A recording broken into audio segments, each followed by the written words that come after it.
Hello everyone, this is Surabhi. Welcome to Study Hacks. कैसे हो सब? आई होप आप लोग सब ठीक है, अपनी स्टडी को अच्छे तरीके से कवर अप कर रहे हैं। डिस्कशन जो रहेगा आज का यानी कि 13 दिसंबर का, वो काफ़ी ज़्यादा इंपॉर्टेंट होने वाला है।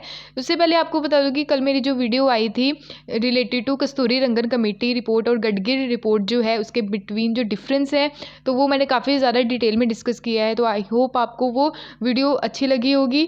अगर किसी ने नहीं देखी है तो प्लीज़ जाके ज़रूर देखिएगा, क्वेश्चन बनने के पूरे चांसेस हैं। तो आइए आज का डिस्कशन जो है वो हम लोग स्टार्ट करते हैं। सबसे पहले यहाँ पे एक पर्टिकुलर डे के बारे में बात की जा रही है। डे जो है यूनिसेफ डे, यानी कि United nation international children emergency fund जो है, जिसको हम यूनिसेफ के नाम से जानते हैं, तो इसको हर साल जो है सेलिब्रेट किया जाता है 11 दिसंबर को। क्लियर? ताकि अवेयरनेस फैला सके, जो चिल्ड्रंस की लाइफ है उसको डिफेंड कर सकें। ठीक है, तो फुलफिल देयर विशेस, यानी कि उनकी हेल्प कर सकें हम लोग। आज के टाइम में पैंडमिक के दौरान काफ़ी ज़्यादा बच्चे जो हैं, बहुत सारे बच्चे जो आज के टाइम में प्रॉब्लम फेस कर रहे हैं, तो उससे कैसे टैकल करना है स्पेशली इसके बारे में यहाँ पे बात की गई है। ओके, थीम जो है कि हमने कैसे बच्चों की हेल्प करनी है, रिकवर करना है जो इंटरप्शंस हैं। ठीक है, लर्निंग जो लॉस हो चुका है बच्चों का, उसको कैसे कवर अप करना है। थ्रू पैंडमिक के थ्रू कई सारे बच्चे जो हैं वो अनाथ हो गए, तो उसको उन सब चीज़ों को कैसे, उन सिचुएशन को कैसे टैकल करके चलना है, तो इसलिए ये डे जो है ये सेलिब्रेट किया जा रहा है। ओके, नेक्स्ट यहाँ पे जो है यूनिसेफ के बारे में बता रखा है। जो इंपॉर्टेंट फैक्ट है कि हेडक्वार्टर्स इसके कहाँ पे है, न्यूयॉर्क में, और यूनाइटेड नेशन की स्पेशलाइज एजेंसी में से एक है। ठीक है, हेड कौन है आज के टाइम में? हेनरिटा एच फॉरे इसकी हेड है। प्रेसिडेंट टोरे हैट्रम है। ठीक है, फाउंड इसको कब किया गया? जब वर्ल्ड वॉर सेकेंड का टाइम ड्यूरेशन था, यानी कि 1939 से 1945 तक। उसके नेक्स्ट ईयर ही इसको फाउंड किया गया 11 दिसंबर यानी 1946 को। ठीक है, तो न्यूयॉर्क में इसके हेडक्वार्टर्स हैं। फाउंडर जो है यूनाइटेड नेशन जनरल असेंबली है। पेरेंट ऑर्गेनाइजेशन की बात करें तो यूनाइटेड नेशन जनरल असेंबली इसकी पेरेंट ऑर्गेनाइजेशन है। ठीक है, नेक्स्ट यहाँ पे जो बात की जा रही है इंटरनेशनल सोलर अलायंस की बात की जा रही है। आइए देखते हैं ये चर्चा में क्यों है। क्योंकि रिसेंटली ही यूनाइटेड नेशन जनरल असेंबली के द्वारा बोला गया है कि हम इंटरनेशनल सोलर अलायंस को एज ए ऑब्जर्वर स्टेटस देंगे। ठीक है, तो यहाँ पे ऑब्जर्वर स्टेटस देने की बात की गई है यूनाइटेड नेशन जनरल असेंबली के द्वारा, ताकि जो प्रोवाइड करवा सके हम रेगुलर और वेल डिफाइंड जो चीज़ें हैं between alliance and United nation. ठीक है, तो इसके बारे में यहाँ पे बेसिकली बात की गई है। ठीक है, बेनिफिट क्या होगा कि ग्लोबल एनर्जी ग्रोथ होगी। ठीक है, आने वाले टाइम में। और यहाँ पे 4th जनरल असेंबली जो है इंटरनेशनल सोलर अलायंस की, उसके तहत ही ये सारी चीज़ें जो हैं डिस्कस की गई हैं। साथ ही साथ 108 कंट्रीज़ के द्वारा इस मीटिंग में पार्टिसिपेट किया गया। ठीक है, तो 74 मेंबर कंट्रीज़ थी, 34 जो है ऑब्जर्वर कंट्री है, 23 पार्टनर ऑर्गेनाइजेशन थे जिनके द्वारा पार्टिसिपेट किया गया। उसके अलावा देखें इंटरनेशनल सोलर अलायंस जो है इसके मेंबर कंट्रीज़ कौन कौन सी हैं। ठीक है, आज के टाइम में 101 मेंबर कंट्री है। लास्ट जो ऐड ऑन हुआ वो था यूनाइटेड स्टेट ऑफ अमेरिका। तो बोला गया था पहले कि ट्रॉपिक ऑफ कैंसर और ट्रॉपिक ऑफ कैप्रिकॉर्न के बिटवीन जो जो कंट्रीज़ आएंगी वो इसका पार्ट रहेंगी। बट अफ्रीका कॉन्टिनेंट में कुछ ऐसी कंट्रीज़ हैं जो काफ़ी गरीब हैं। ठीक है, तो इन्वेस्टमेंट नहीं कर पाएंगी। तो यहाँ पे बोला गया कि इसके अलावा जो कंट्रीज़ आती है वो भी यहाँ पे इसका मेंबर बन सकती हैं। ठीक है, तो ग्लोबल डिप्लॉयमेंट की अगर बात करें तो 1000 गीगावाट का यहाँ पे क्या है टारगेट है। ठीक है, कि सोलर जनरेशन कैपेसिटी को जनरेट करना। इन्वेस्टमेंट यहाँ पे होगा $1000 बिलियन जो है वो इन्वेस्टमेंट किया जाएगा 2030 तक। क्लियर? तो इंटरनेशनल सोलर अलायंस जो है ये intergovernmental treaty based organisation है। ठीक है, तो यहाँ पे बात की जाती है सोलर ग्रोथ की, ताकि हम रिड्यूस कर सके जो कॉस्ट है फाइनेंसिंग एंड टेक्नोलॉजी की। तो नोडल एजेंसी है ये जो इम्प्लीमेंट करती है one sun one world and one grid जो है, तो ये भी इम्प्लीमेंट करती है इंटरनेशनल सोलर अलायंस। तो आने वाले टाइम में हम बेस्ट सोलर पावर बनना चाहते हैं, ताकि हम जनरेट कर सके स्पेशली जो इलेक्ट्रिसिटी डिमांड है। ठीक है, अदर कंट्रीज़ की। इंडियन इनिशिएटिव की बात करें तो ये जो इनिशिएटिव था ये लॉन्च किया गया हमारे ऑनरेबल जो prime minister of India Shri Narendra Modi ji के द्वारा, और साथ ही साथ फ्रांस के जो प्रेसिडेंट थे उनके द्वारा। कब? 2015 में। ठीक है, तो COP21 यहाँ पे मीटिंग देखने को मिली, कॉन्फ्रेंस ऑफ पार्टी, तो उसी के दौरान ये जो है इंटरनेशनल सोलर अलायंस को भी लॉन्च किया गया। आज के टाइम में 101 मेंबर कंट्रीज़ हैं, यूएसए के द्वारा ज्वाइन किया गया, और ये यूएसए जो है 101 मेंबर बना। ठीक है, तो हेडक्वार्टर इसके कहाँ पे? हमारी कंट्री में ही है। ऐसी इंटरनेशनल ऑर्गेनाइजेशन है जिसके हेडक्वार्टर हमारी कंट्री में है, गुरुग्राम में है, याद रखिएगा। ऑब्जेक्टिव क्या है कि हमने यानी कि सोलर पावर जनरेशन जो है, ठीक है, जनरेट करना है हमने, ठीक है। तो हम एक ग्लोबल पावर बनना चाहते हैं इसके चलते, थ्रू ISA मेंबर कंट्रीज़ जो हैं यहाँ पे इन्वॉल्व रहेगी, ठीक है। तो कॉमन चैलेंज लेके चला जाएगा स्पेशली सोलर एनर्जी को लेके, ठीक है। तो सम सोलर एनर्जी इनिशिएटिव्स जो हैं, जैसे नेशनल सोलर मिशन जो है, ये हमारी गवर्नमेंट के द्वारा लिए गए, और ये पार्ट किसका है, national plan action on climate change का। उसके अलावा बात करें INDC जो टारगेट है, इस टारगेट में बोला गया है कि इंस्टॉल करेंगे 100 गीगावाट ग्रिड कनेक्टेड जो सोलर पैनल है 2022 तक। गवर्नमेंट की जो अदर स्कीम है, जैसे कि सोलर पार्क स्कीम हो गई, कैनाल बैंक हो गया, ठीक है, और साथ ही साथ canal top scheme, bundling scheme, grid connected solar rooftop scheme जो है, ठीक है। तो ये सारी जो है ये गवर्नमेंट की स्कीम जो इम्प्लीमेंट हो रही है आज के टाइम में। और साथ ही साथ ग्रीन हाइड्रोजन मोबिलिटी प्रोजेक्ट जो है, ये इसको भी लॉन्च किया गया। ग्रीन हाइड्रोजन क्या है, ये प्रोड्यूस कहाँ से होता है, तो इलेक्ट्रोलिसिस जो वाटर है, ठीक है, उसको यूज़ करके हम रीन्यूएबल एनर्जी जो है, जैसे सोलर विंड जो है, यहाँ से चीज़ें जो हैं प्रोड्यूस करेंगे। और साथ ही साथ जो कार्बन एमिशन है उसको कम करने की यहाँ पे बात की जाती है, ठीक है। लोअर कार्बन फुटप्रिंट जो है वो भी लेके आना है, ठीक है। तो आई होप आपको ये सारी चीज़ें क्लियर हुई होंगी, जो काफ़ी ज़्यादा इंपॉर्टेंट है। नेक्स्ट काफ़ी ज़्यादा इंपॉर्टेंट टॉपिक है ये अर्थ ब्लैक बॉक्स। अर्थ ब्लैक बॉक्स क्या है, इसको डिस्कस करने से पहले मैं आपको बता दूं कि जो एयरक्राफ्ट में ब्लैक बॉक्स होता है, वैसा ही आपको सिमिलर ये भी देखने को मिलेगा, ठीक है। फ्लाइट रिकॉर्डर, ठीक है, तो इसको फ्लाइट रिकॉर्डर के नाम से भी जानते हैं।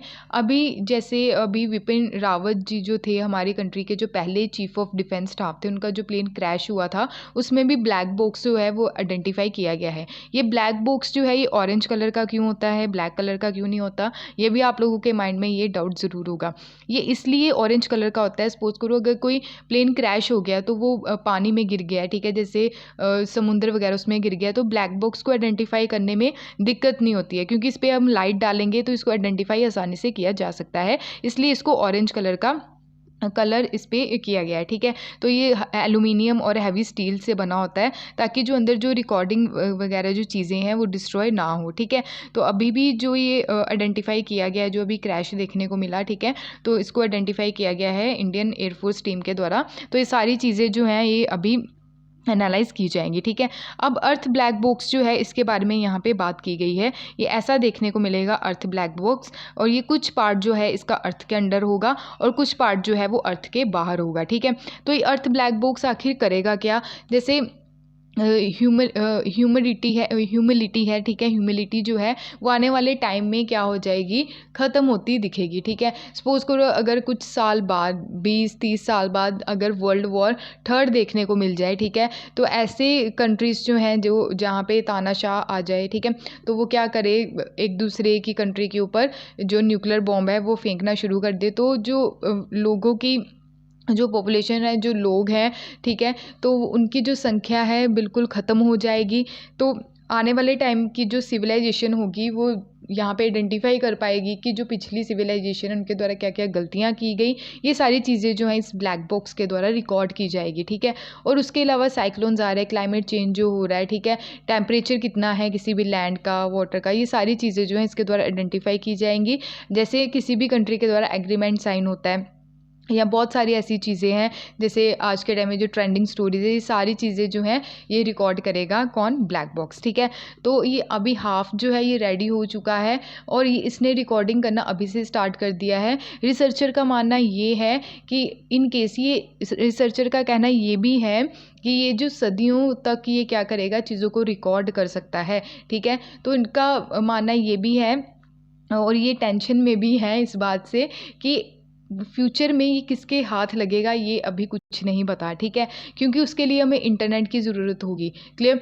तो इंटरनेट की ज़रूरत होगी, क्योंकि जैसे ह्यूमिलिटी जो है, ठीक है, यानी कि ह्यूमंस की जो संख्या है वो अगर ख़त्म हो जाए, कुछ ही बचे, ठीक है, तो वो ऐसी अपनी ज़िंदगी व्यतीत कर रहे हैं जो केव्स में रह रहे हैं या फिर ऐसी सिचुएशन में रह रहे हैं, उनके पास तो इंटरनेट होगा ही नहीं। तो फिर ये बॉक्स जो है वो किसके पास लगेगा, किसके हाथ लगेगा, कैसे चीज़ों को आइडेंटिफाई किया जाएगा।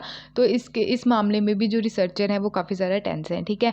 तो इसके ऊपर सोलर पैनल्स जो हैं वो लगाए जाएंगे ताकि ये सन से अपनी एनर्जी लेता रहे, ठीक है। तो इसको लोकेट कहाँ पे किया जा रहा है, बेसिकली ये इंपॉर्टेंट है। इसको लोकेट तास्मानिया में किया जा रहा है, जो ऑस्ट्रेलिया कॉन्टिनेंट के बिल्कुल साउथ में है। तो तास्मानिया ये जो रीजन है, यहाँ पे इसकी लोकेशन होगी पॉसिबल ब्लैक बॉक्स लोकेशन जिसको बोला गया है, ठीक है। तो इसको तास्मानिया ही क्यों चूज़ किया गया रिसर्चर के द्वारा, क्योंकि इनकेस अगर वर्ल्ड वॉर हो जाए आने वाले टाइम में तो क्या होता है कि इम्पैक्ट जो है तास्मानिया के ऊपर वो कम पड़ेगा, ठीक है। तो तास्मानिया के ऊपर इसका इम्पैक्ट जो है वो कम पड़ेगा, और साथ ही साथ इंडियन ओशियन और पैसिफिक ओशियन जो है, ठीक है, तो उसके बिटवीन जो सिचुएशन चेंज होती है क्लाइमेट चेंज के कारण, ठीक है, तो उसको भी यहाँ पे रिकॉर्ड किया जाएगा इस ब्लैक बॉक्स के द्वारा। तो आई होप आपको ये सारी चीज़ें क्लियर हुई होंगी। अब बात करते हैं कि अर्थ ब्लैक बॉक्स जो है, ठीक है, सारी चीज़ें तो मैंने आपको समझा ही दी हैं, ठीक है। तो इसको तास्मानिया में लोकेट किया जाएगा, जो आइलैंड कंट्री है साउथ कोस्ट ऑफ ऑस्ट्रेलिया, ठीक है। तो इसको जैसे एयरक्राफ्ट में जो ब्लैक बॉक्स देखने को मिलता है, जो चीज़ें रिकॉर्ड की जाती है उसके द्वारा, वैसी ही चीज़ें जो हैं यहाँ पे भी रिकॉर्ड की जाएंगी, ठीक है। तो आई होप आपको ये क्लियर हुआ होगा। क्लियर। तो तास्मानिया जो लोकेशन है, यहाँ पे देखिए ये ऑस्ट्रेलिया कॉन्टिनेंट है, और इसके क्या आपको सदर्न में ये आइलैंड कंट्री जो छोटी सी है देखने को मिलेगी। ये हमारी कंट्री है और यहाँ पे तास्मानिया, ठीक है। तो ये ब्लैक बॉक्स है, इसी तरह का आपको दिखेगा। और साथ ही साथ बात करें, ये क्या करेगा, इसको स्टोरेज जो इसकी कैपेसिटी रहेगी, ये रिकॉर्ड करेगा क्लाइमेट चेंज कन्वर्जेशंस को, ठीक है। एटमॉस्फेरिक जो कार्बन डाइऑक्साइड जो लेवल है उसको इस यहाँ रिकॉर्ड किया जाएगा, एवरेज टेम्परेचर उसको रिकॉर्ड किया जाएगा। अलग अलग टाइप का जो डाटा है वो इसके द्वारा कलेक्ट किया जाएगा। 2 टाइप्स का रहेगा मेनली। फर्स्ट है कि क्लाइमेट चेंज रिलेटेड डाटा, जैसे लैंड में चेंजेस आ रहे हैं, सी टेम्परेचर में चेंजेस आ रहे हैं, उसको मेजरमेंट किया जाएगा। स्पीसीज़ जो एक्सटेंशन है, प्लांट्स की स्पीसीज़ होगी, एनिमल्स की स्पीसीज़ होगी, ठीक है। एनर्जी कंजप्शन, ह्यूमन पॉपुलेशन जो कम हो रही है, बढ़ रही है, सारी चीज़ें रिकॉर्ड की जाएंगी इसके द्वारा। एटमॉस्फेरिक जो कार्बन डाइऑक्साइड लेवल है उसको भी रिकॉर्ड किया जाएगा। सेकंड जो डाटा है कॉन्टेक्सचुअल डाटा है, उसमें क्या आ जाएगा, न्यूज़पेपर हेडलाइंस आ गई, ट्रेंडिंग स्टोरीज़ की स्टोरीज़ आ गई, सोशल मीडिया पोस्ट जो हैं उसको भी इसके द्वारा रिकॉर्ड किया जाएगा।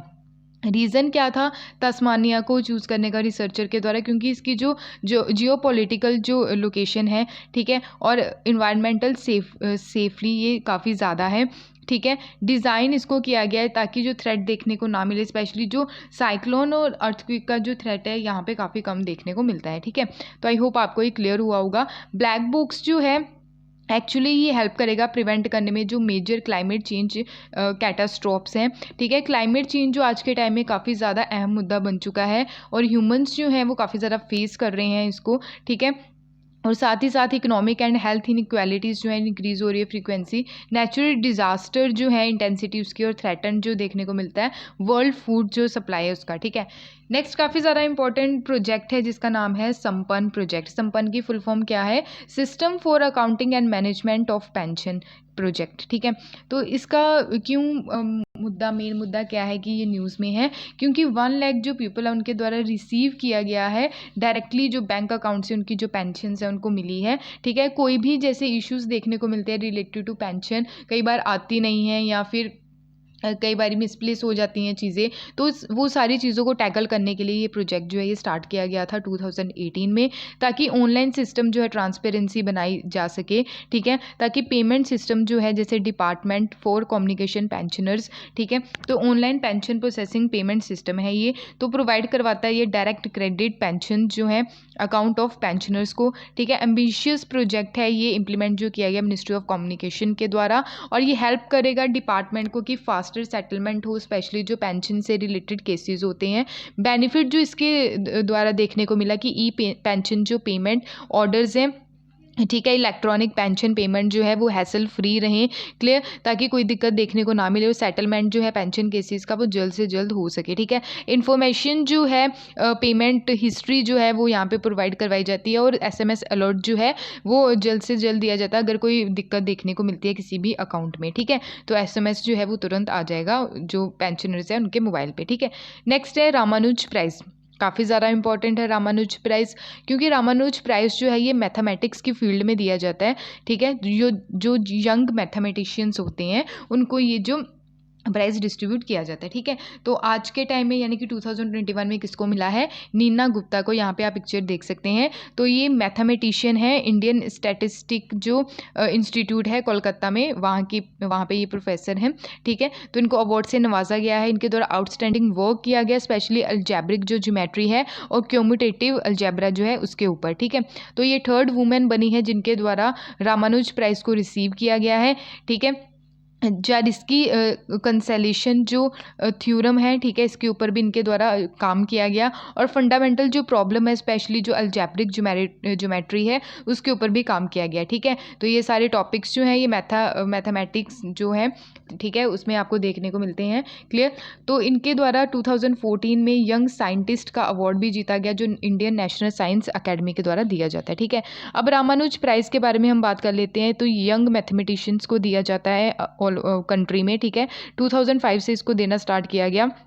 ये एडमिनिस्टर किसके द्वारा किया गया है, अब्दुस सलम इंटरनेशनल सेंटर जो है theoretical physics and jointly department of science and technology जो हमारी गवर्नमेंट ऑफ इंडिया की है, ठीक है, और इंटरनेशनल मैथमेटिकल जो यूनियन है साथ में मिलके ये एडमिनिस्टर करते हैं, ठीक है। अगर ICTP की बात करें, इसको 1964 में फाउंड किया गया, किसकी याद में, नोबल जो थे नोबल लिटरेट एब्डस सैलम की याद में, ठीक है। तो ये अवॉर्डेड जो है ये रिसर्चर को दिया जाता है, स्पेशली जो डेवलपिंग कंट्री है। डेवलपिंग कंट्री की अगर बात करें, जैसे हमारी इंडिया, डेवलप कंट्री की बात करें तो जैसे कि USA, ठीक है। तो 45 ईयर से कम अगर किसी की एज है उसको ये दिया जाता है, ठीक है। तो 31 दिसंबर को ये अवार्ड दिया जाता है हर साल। रिसर्चर जो है जो आउटस्टैंडिंग वर्क करते हैं स्पेशली मैथमेटिक्स की फील्ड में, तो उनको ये अवार्ड दिया जाता है, और साथ ही साथ कैश अवार्ड दिया जाता है USD $15,000, ठीक है। तो आई होप आपको ये क्लियर हुआ होगा। अब हम थोड़ा रामानुज जी के बारे में जान लेते हैं, जिनको श्रीनिवास रामानुज अयंगर के नाम से जाना जाता है, ठीक है, यानी कि इनका पूरा नाम ये है, और इनको S रामानुज के नाम से जाना जाता है, ठीक है। तो 22 दिसंबर 1887 में जो है इनका जन्म हुआ था। विलेज जो है अरॉड विलेज, ये कहाँ पे है, चेन्नई में है आज के टाइम में, ठीक है। तो मद्रास बोला जाता था पहले, क्लियर। तो फेमस ब्रिटिश मैथमेटिशियंस थे ये, गॉड फेरे, हेरोड हार्डी, ठीक है, इनके द्वारा रिकॉग्नाइज किया गया था, यानी कि फेमस ब्रिटिश मैथमेटिशियन जिनका नाम था गॉड फेरे, हेरोड हार्डी, इनके द्वारा रिकॉग्नाइज किया गया था इनके टैलेंट को 1913 में, और इनको इन्वाइट किया गया था इनके द्वारा कैम्ब्रिज जो यूनिवर्सिटी है, ठीक है, वहाँ पे ये गए थे। और साथ ही साथ जो पार्टीशन इनके द्वारा किया गया, स्पेशली जो होल नंबर्स रहते हैं, ठीक है, तो होल नंबर्स का पार्टिसिपेशन किया गया, पार्टीशन किया गया। और hyper geometric series and rulers जो कांस्टेंट है, ये आप लोगों ने पढ़ी होगी, ठीक है। रूलर्स कांस्टेंट जो है, जिनका मैथमेटिक्स जो फील्ड रहा है उन्होंने ज़रूर पढ़ी होगी ये, ठीक है, रूलर्स जो कांस्टेंट है। तो इनको रॉयल सोसाइटी का जो प्रेसिडेंट है वो भी इलेक्ट किया गया, जो लंदन में है। इनकी डेथ जो 26 अप्रैल 1920 में हुई, जब इनकी एज 32 थी। और ये वापस आए थे इंडिया में, कोई गंभीर बीमारी से ये जूझ रहे थे, ठीक है। तो 26 अप्रैल 1920 में इनकी डेथ हुई, ठीक है। दिसंबर 22 को सेलिब्रेट किया जाता है हर साल नेशनल मैथमेटिक्स डे इनकी याद में, ठीक है। तो आई होप आपको ये क्लियर हुआ होगा, जो काफ़ी ज़्यादा इंपॉर्टेंट है। नेक्स्ट यहाँ पे बात की जा रही है गगनयान मिशन की। गगनयान मिशन जो है अभी बोला गया है, रिसेंटली ही यूनियन मिनिस्टर जो है अटॉमिक एनर्जी एंड स्पेस, इनके द्वारा इन्फॉर्म किया गया है जो क्रू जाएगा गगनयान मिशन के लिए, तो वो फाइनली कब लॉन्च होगा, 2023 में होगा, ठीक है। ये जो कंट्रीज़ का फर्स्ट स्पेस स्टेशन जो है वो भी बनाया जाएगा 2030 तक, क्लियर। तो गगनयान मिशन जो है ये इसरो का मिशन है, इंडियन स्पेस रिसर्च ऑर्गेनाइजेशन का, ठीक है। तो शेड्यूल जो है यहाँ पे आइडेंटिफाई किया गया, कंसिडर किया गया है, 3 फ्लाइट्स रहेगी जो सेंड की जाएगी जो अर्थ का जो ऑर्बिट है, ठीक है। उसके अलावा यहाँ पे जो बात की गई है अनमैन्ड फ्लाइट जो है और 1 ह्यूमन स्पेस फ्लाइट भी यहाँ पे सेंड की जाएगी, ठीक है। गगनयान जो सिस्टम मॉड्यूल है उसको ऑर्बिटल मॉड्यूल के नाम से जाना जा रहा है। और इंडियन एस्ट्रोनॉट जो है उसमें इंक्लूडिंग वुमेन भी रहेगी एक, ठीक है, एक वुमेन भी जाएगी, एक क्रू जो मेंबर्स रहेंगे उनमें से, ठीक है। तो काफ़ी ज़्यादा इंपॉर्टेंट है हमारी कंट्री के लिए ये। अगर बात करें अर्थ सर्कल जो है लो ऑर्बिट पे, अर्थ के लो ऑर्बिट पे ये जो है मिशन भेजा जाएगा 300 टू 400 किलोमीटर तक, ठीक है। तो 5-7 डेज लगेगी इसको जाते। और साथ ही साथ इंडिया जो है ये अलाइड बन जाएगा, स्पेशली अमेरिका, चाइना और रशिया के बाद जो हम गगनयान मिशन भेज रहे हैं, मैन मिशन जो है। GSLV Mark 3 जो है इसको LVM-3 जो यानी कि लॉन्च व्हीकल मार्क 3 के नाम से जाना जा रहा है, ठीक है। ये 3 stage heavy lift launch vehicle है जो यूज़ किया जाएगा गगनयान को लॉन्च करने में, ठीक है। तो इसकी पेलोड कैपेबिलिटी भी काफ़ी ज़्यादा है। और साथ ही साथ सेकंड अनक्रू मिशन जो है 2022 तक यहाँ पे भेजा जाएगा, जिसको व्योम मित्रा के नाम से जाना जा रहा है। और ये स्पेस फेयरिंग ह्यूमन रोबोट जो डेवलप किया गया है इसरो के द्वारा यहाँ पे काम करेगा, ठीक है। एनहेंस किया जाएगा इसके चलते साइंस एंड टेक्नोलॉजी को कंट्री लेवल पे, स्पेशली यूथ जो है हमारी कंट्री को, उसको इंस्पायर किया जाएगा इस गगनयान मिशन के चलते। और साथ ही साथ इम्प्रूवमेंट होगी हमारे इंडस्ट्रियल ग्रोथ की आने वाले टाइम में, इंक्रीज़ होगा प्राइवेट पार्टिसिपेशन स्पेस सेक्टर में जो अनाउंस किया गया था लास्ट ईयर। और साथ ही साथ डेवलपमेंट होगी स्पेशली टेक्नोलॉजी में, सोशल बेनिफिट यहाँ पे काफ़ी ज़्यादा देखने को मिलेगा। और साथ ही साथ इम्प्रूव होगा इंटरनेशनल कोलैबोरेशन, क्लियर। तो अदर अपकमिंग मिशन कौन कौन से हैं हमारी कंट्री के, तो शुक्रयान वेनस मिशन है, यानी कि शुक्रयान वेनस मिशन है 2023 यहाँ पे लॉन्च किया जाएगा 2023 में। और ये फर्स्ट मिशन है वेनस के लिए जो इसरो के द्वारा यहाँ पे अनाउंस किया गया है। और ये प्लैनेट की स्टडी करेगा अप्रोक्सीमेट 4 ईयर्स तक, क्लियर। और L1 आदित्य सोलर मिशन जो है 2022 में यहाँ पे लॉन्च किया जाएगा। ये इंडिया का फर्स्ट साइंटिफिक एक्सपीडिशन है, यानी कि ये स्टडी करेगा सन की, ठीक है, याद रखिएगा इसको। और साथ ही साथ इसरो जो है ये second space based astronomy mission है इसका, ठीक है, आफ्टर एस्ट्रोसेट के बाद, ठीक है। और ये लॉन्च किया गया था 2015 में। चंद्रयान 3 जो है ये 2022 में भी इसको लॉन्च किया जाएगा, ठीक है। यहाँ पे भी आप देख सकते हैं इतनी कॉस्ट लगेगी, लॉन्च 2022 में किया जाएगा।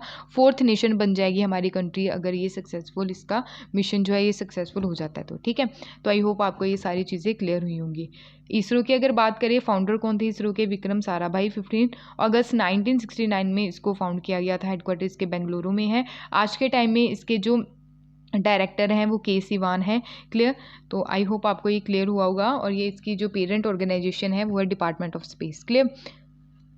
नेक्स्ट यहाँ पे बात की जा रही है प्राइम मिनिस्टर ऑफ इंडिया के द्वारा ओपन कर दिया गया है काशी विश्वनाथ कॉरिडोर, ठीक है, आज ही। तो इसका इनॉग्रेशन सेरेमनी है आज, क्लियर। तो गुरुग्राम जो मुस्लिम हैं वो ओपन में ही क्या कर रहे हैं, जो इनकी जो नमाज वगैरह होती है तो इनके द्वारा बोला गया है कि हमें प्रॉपर एक मस्जिद बना के दी जाए। तो यहाँ पे एक मुद्दा जो आ जाता है फ्रीडम ऑफ रिलीजन का भी आ जाता है, जो आर्टिकल 25 to 28 तक रखा गया है, ठीक है। तो यहाँ पे ये सारी चीज़ें आप देख सकते हैं, क्लियर। नेक्स्ट है मणिपुर असम के द्वारा बोला गया है कि आपसा जो है यानी कि arm force special power act जो है यहाँ पे लाया जाए, क्योंकि इनके अगर ये यहाँ पे हों, इन रीजन्स में हो तो शांति बनी रहती है रीजन में, ठीक है। तो कई जो स्टेट्स हैं वो इसकी डिमांड करती हैं, तो कई स्टेट्स जो हैं इसको अपोज करती हैं, ठीक है। नेक्स्ट है काफ़ी ज़्यादा इंपॉर्टेंट है, 70th मिस यूनिवर्स 2021 कौन बनी है, हमारी इंडिया की ही पर्सनालिटी बनी है, जिनका नाम क्या है, हारनाज संधू, ठीक है। इंडिया की हारनाज संधू जो है इनके सर सजा है मिस यूनिवर्स 2021 का ताज, ठीक है। तो ये एक्टर मॉडल हरनाज संधू जो हैं, ठीक है, इनके द्वारा हिस्ट्री क्रिएट कर दी गई है। तो इनको टाइटल मिला है मिस यूनिवर्स 2021 का। तो 80 कंट्रीज़ जो है उनको पिछाड़ के ये फर्स्ट नंबर पे आई हैं, ठीक है। 21 ईयर्स के बाद ये जो ताज है हमारे इंडिया के सर सजा है, क्योंकि एक्टर जो है सुष्मिता सेन 1994 में इनको मिला था ये जो टाइटल है मिस यूनिवर्स का। उसके बाद लारा दत्ता जो है 2000 में इनको टाइटल मिला था, ठीक है। तो 70 एडिशन जो था ये कहाँ पे हुआ, इलायत कहाँ पे, इज़राइल में, ठीक है। तो आई होप आपको ये क्लियर हुआ होगा। उसके बाद काफ़ी सारा इंपॉर्टेंट है, Fortune India's most powerful women किसको अनाउंस किया गया है 2021 की। तो ये मिसेस निर्मला सीतारमन है, ठीक है। तो ये Fortune India's most powerful women बनी है, ठीक है। The ministry of finance and ministry of corporate affair Nirmala Sitharaman जो है इनका रैंक फर्स्ट रहा है। और साथ ही साथ रिलायंस फाउंडेशन चेयरपर्सन जो और गुडविल एम्बेसडर जो है नीता अंबानी, ये सेकंड पोजीशन पे रही हैं। सौम्या स्वामीनाथन जो चीफ साइंटिस्ट हैं वर्ल्ड हेल्थ ऑर्गेनाइजेशन की, ये थर्ड पोजीशन पे रही हैं। ठीक है, यहाँ पे भी आप देख सकते हैं टॉप 5 जो वुमेन्स हैं, निर्मला सीतारमन, नीता अंबानी, सौम्या स्वामीनाथन, किरण मुजुमदार शाह जो है एग्जीक्यूटिव चेयरपर्सन है बायोकॉन की, सुचित्रा एला जो है को founder and joint MD Bharat biotechnology international limited की हैं। ठीक है, तो आई होप आपको ये सारी चीज़ें क्लियर हुई होंगी। ये था आज का इंपॉर्टेंट सेशन। आई होप आपको ये सारी चीज़ें क्लियर हैं। अगर फिर भी कोई डाउट होगा प्लीज़ अपने डाउट्स को कमेंट बॉक्स में ज़रूर शेयर कीजिएगा। इसकी PDF जो है आपको टेलीग्राम पे मिल जाएगी। क्लियर? तो अगर आपको वीडियो पसंद आई हो तो प्लीज़ लाइक शेयर सब्सक्राइब ज़रूर कीजिएगा। अगर नहीं पसंद आई तो डिसलाइक भी कर दीजिए। Okay, thank you for watching my video. जय हिंद।